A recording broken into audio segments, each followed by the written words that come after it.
Good afternoon, good people. It's time for our Horns Report Weekly. Happy to be hosting this week, and no Billy Gates in the house today. So I'm sports reporter Noah Gross, and we have one of my special guests, one of my friends, to talk some Texas football today ahead of the Cotton Bowl. It's Horns 24/7 insider Eric Henry, dressed in his Monday best ready to roll. Eric, first question to you, my friend.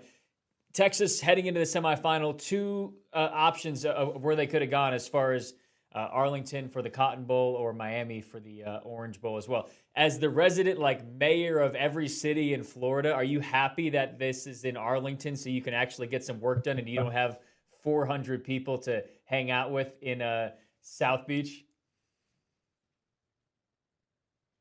First off, Noah, appreciate you having me on as always. I know we're battling a couple tech issues here, so hopefully it's all smooth on your end. To your question, listen, as the resident, ambassador of tourism for the great state of Florida, of course, there is part of me being a Tampa native that wishes I were back home, had an opportunity to catch up with some friends. But on the flip side, as you mentioned, it's just a 2.5 hour drive up to Arlington, up to DFW. And in that sense, I will at least get some work done as opposed to trying to, catch up and play the Haps and catch up with a bunch of friends and whatnot. So it's a double-edged sword, but hey, I will take this option and I will get back home in the summer. Yeah, most people on the beat seem to be happy that they're still able to cover a game and see different places. Not be in Atlanta, because we've seen a lot of Atlanta, and as everyone knows, we're going back to cover Texas if they win against Ohio State in the Cotton Bowl for the national championship game. Obviously, a lot to talk about in this game. This seems like the much more marquee matchup in the semifinals. Obviously, I think we're biased having covered Texas for the entire season, but Texas and Ohio State, two of the biggest brands in the sport, relative to Penn State and Notre Dame as well, for a spot in the national championship game. I want to start with the idea that Texas is, as Steve Sarkisian says, a massive underdog. Yes, I think it's a 6.5 point spread where Ohio State is favored, and the Buckeyes are playing some very good football. But this idea that Texas is a massive underdog when this is the first game they've been the underdog this season, are you kind of buying into that, or is that just Sark trying to get an extra chip on his shoulder for the Texas Longhorns?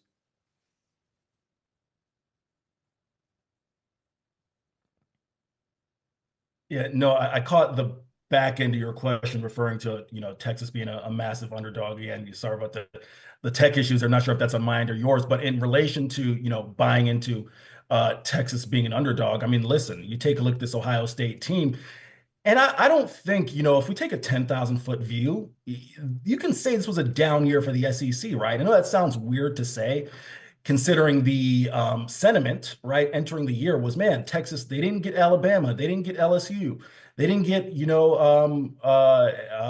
Ole Miss, didn't get Tennessee, right? But all in all, I think the college football playoff has shown it's been a bit of a down year in relation to the Big Ten. You'd probably take your chances and say that that was a stronger league this year, right? And I think everything that Ohio State had to go to, and listen, a very impressive win over Oregon, the way that they, shut down a Heisman candidate, a Heisman finalist in Dylan Gabriel, and the potency of that offense compared to Texas, which, and here's the beauty of this field, if I may steal a Steve Sarkisianism, right? The beauty of this thing is that genuinely, I think the Oregon game showed that if any team in this field remaining brings their A game, they can beat anybody. And I think that's the thing that should give you confidence if you're a Texas fan. Now, the flip side of that is we saw Texas really fail to put together 60 minutes and 60 minutes plus of consistent football. And that's what opened the door for Arizona State to get back in it. So, yeah, I think Texas being a 6 point underdog is fair, but there's plenty of reason for optimism just based on what I said. There isn't a team left in this field. If they don't play their A game,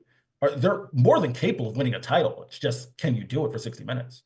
Answered the question beautifully despite not being able to hear most of it. So thank you, my friend. You mentioned Texas not being able to play a full 60 plus minutes as Arizona State was able to come back in the Peach Bowl. Just wanted to be able to gauge your level of concern for this Texas team as to what happened really in the second half against Arizona State. Is that a big level of concern, or is this just in the postseason, things like that can kind of happen? Okay, so the answer is twofold. One, there is a level of concern because, Noah, I wrote about this a couple of weeks ago.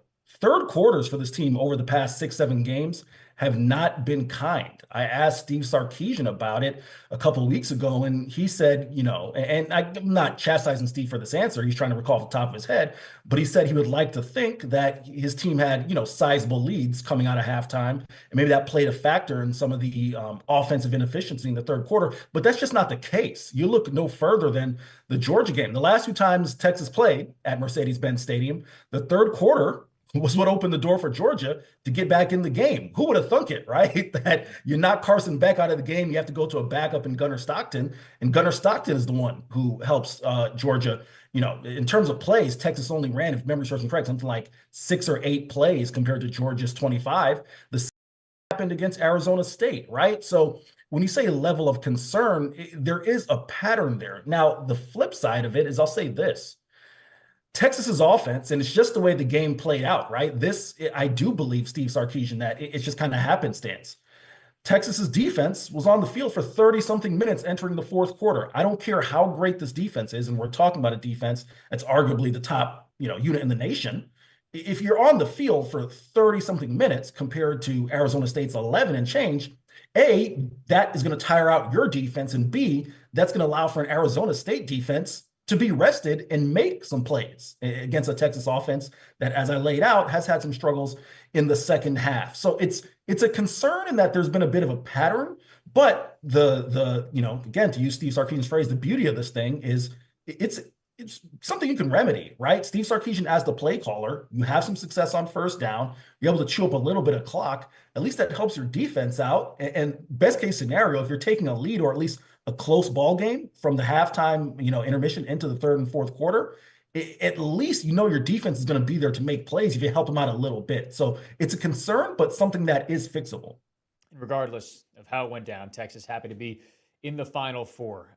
Just if you're joining us right now, talking with Horns 24 insider reporter Eric Henry, who's been covering this team all season long. Obviously, give him a follow on all platforms, giving very good coverage throughout this Texas season, and he'll be heading up to Arlington as well as we will throughout the week. You mentioned Arizona State being able to get back in the game. They did that largely with Cam Scadaboo kind of leading the charge. This Ohio State team, you can go in a number of different directions with the amount of weapons they have. Very talented guys. Jeremiah Smith's, I think, the one that's kind of grabbing the most headlines because he's just unbelievable freshman. They have some really good running backs, too, and a quarterback that Texas is familiar with. When you look at the skill positions of Ohio State, Eric, what kind of stands out to you the most on that front?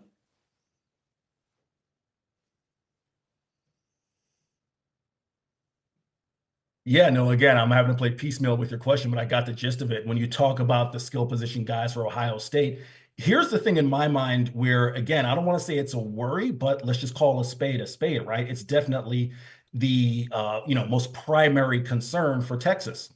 Noah, this is going to be, in terms of skill position talent, in terms of offensive potency, Texas's biggest test since last year's semifinal against Washington.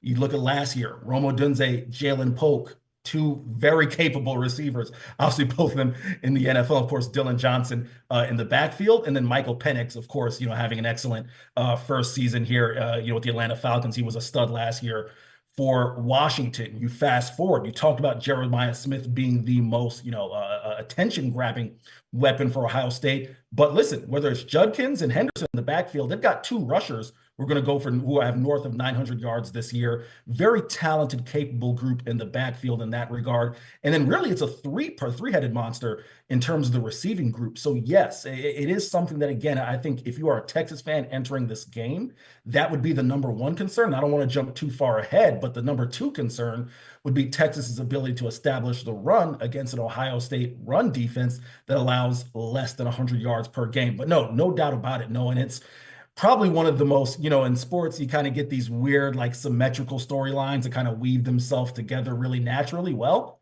you rewind 1 year ago, and the biggest question around Texas was that secondary. This is their first real chance at redemption on a huge stage, right? They took care of the challenges in SEC play during the regular season, but again, not necessarily the most potent of skill position guys, and potency of offense.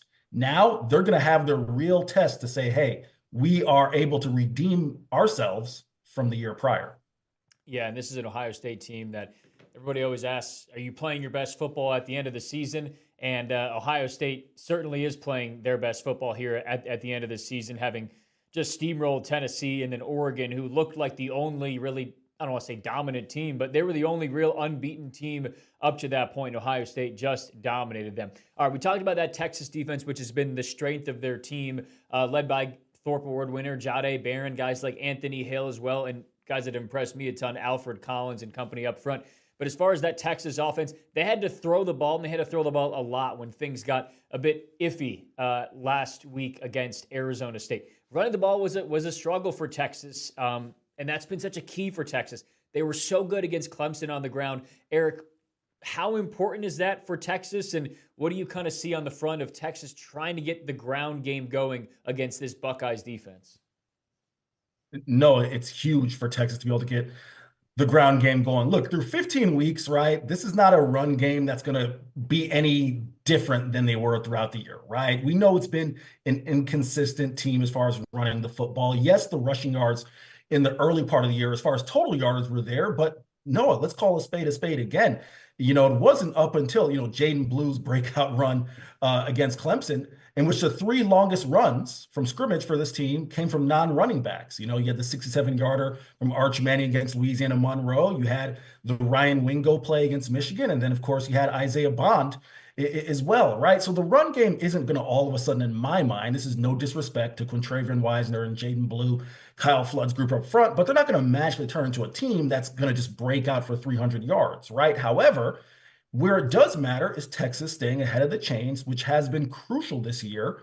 Staying ahead of the chains, keeping yourself in manageable down and distance situations. In the early part of the year, Steve Sarkisian talked about it when I would ask him post-game, hey, do you feel that you're getting enough out of the run game as far as the consistency? And he would say, hey, all that matters is if I look up at the stat sheet and I've got 300 passing yards and 200 rushing yards, it was a good day. But there was no doubt that they were relying too much on the chunk play and relying heavily, Noah, on, the short and intermediate passing game, the screen game, which is such a heavy part of Steve Sarkisian's offense in early downs to keep themselves ahead of the chains. Then eventually the running game caught up once Quintravian Wisner kind of emerged as the starter post-Oklahoma. We saw the stretch he had against Arkansas, against Texas A&M to close the year. But I do think for Texas against Ohio State, it's going to be too much to ask. Listen, Quinn Ewers can't convert a 4th and 13, 4th and 14 every game, right? That's just not a recipe that's conducive for success. So whether it's Jaden Blue, whether it's Quintravian Wisner, if they can at least run it effectively when they need to, those early downs, third and shorts, those things matter. This is, again, an Ohio State defense that's holding teams to under 100 yards per game. You're not going to magically break out and hit for 225. But if you can do it when it matters, when the moments matter, Noah, it'll go a long way for this Texas offense to have success. You mentioned some of those runs specifically with runs like third and short and just getting, positive yards on first down. That's what a lot of the questions were about this Texas offense. Were they able to get a guy that could run between the tackles, which Quintravian Wisner has been that guy a lot. They've also gone to freshman Jarrett Gibson a couple big times, I think against Clemson in that opening drive as well. He's had some fumble issues. So that's going to be one of the many big keys for this Longhorns team as they take on Ohio State Friday. All right, that is Eric Henry, Horns 24 Insider. We will see you in Arlington this week. I hope you join us at the Media Hospitality Room this time, and looking forward to seeing you in Arlington, my friend. Thanks for joining us. Anytime, buddy. Appreciate it. All right, that's Eric Henry of Horns 24/7, providing a bunch of content a week. He's been great throughout the season, really insightful. You can read his stuff really on any social platform, and then Horns 24/7 as well. As far as us, ton of content this week on KXAN.com and all of our shows as well. We'll have we're talking today about why this game means so much for Texas players playing at home in the Cotton Bowl in a stadium where so many of these Texas players have had great memories. Think about Michael Taft and Westlake, Anthony Hill and Denton Ryan, and then last year in the Big 12 championship game as well. I know when Texas was in that old conference. So much to talk about when before the Longhorns and Buckeyes take the field. And then, of course, we'll have Texas Game Day, the official pregame show of Texas football. That's Friday at 5:30 over on KBVO, getting you ready for kickoff. For now, that's it for the Horns Report. Thanks for joining us. We'll see you later this week.